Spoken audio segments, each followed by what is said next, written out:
Hi, I'm Dr. Larson with today's Monday Motivation. Today I'm talking about the effect our sleep has on weight. We all know that the main controllers of our weight are diet and what we're eating and exercise or physical activity. There's a third factor, which is our sleep, that also influences our weight as well as our health in general. Americans currently are getting less sleep than ever, with at least 1/3 of us getting less than the recommended 7 hours a night.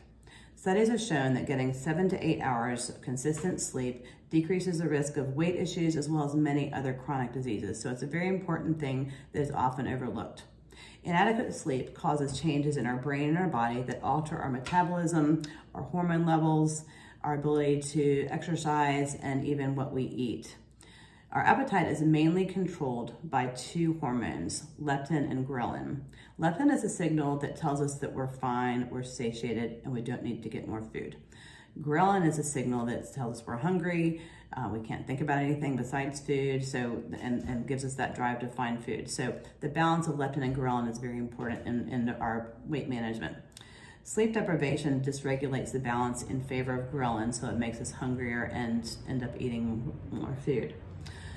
Controlled studies have shown that people who are sleep deprived, and actually they've done it intentionally, eat more food, they choose larger portions, they snack more through the day, and even the foods they choose are different. People who are sleep deprived choose more high sugar, high calorie, high fat, and salty foods, the more processed foods, than people who get adequate sleep. One study showed that this even ended up being about 300 extra calories a day. Two other hormones besides leptin and ghrelin that are affected by our sleep deprivation are insulin and cortisol.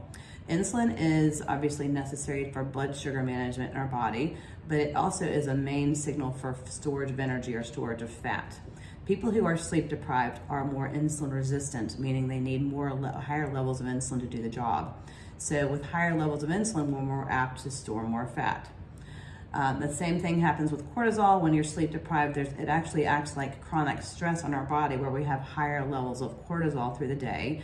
Cortisol also promotes fat storage and even actually favors fat over muscle. So sleep deprivation with higher levels of insulin and cortisol can lead to changes in our body composition that favor fat over muscle. Another hormone or chemical in our brain affected by sleep deprivation is something called endocannabinoids. Endocannabinoids are chemicals in our brain that lead us to more pleasure-seeking, reward-craving type food or behavior, where we have more cravings, particularly for sweet foods or salty, more processed type foods. So sleep deprivation increases the level of endocannabinoids in our brain as well. So besides these changes in hormones like leptin, ghrelin, insulin, cortisol, and endocannabinoids, sleep obviously is very important as far as our daily lifestyle changes. It's obvious if somebody is sleep deprived, they are not going to get up an hour early to go to the gym or work out in the morning. They're going to probably go straight home and relax and not go to the gym or engage in any type of physical activity.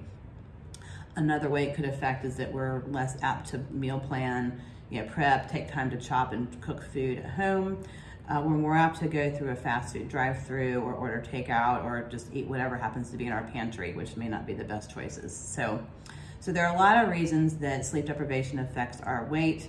The goal would be is 7 or 8 hours. Studies show that 7 to 8 hours decreases the risk of many diseases, and not only weight issues, but high blood pressure, heart disease, Alzheimer's, a long list. So really be very intentional about your sleep. Aim for 8. You probably will get between 7 and 8.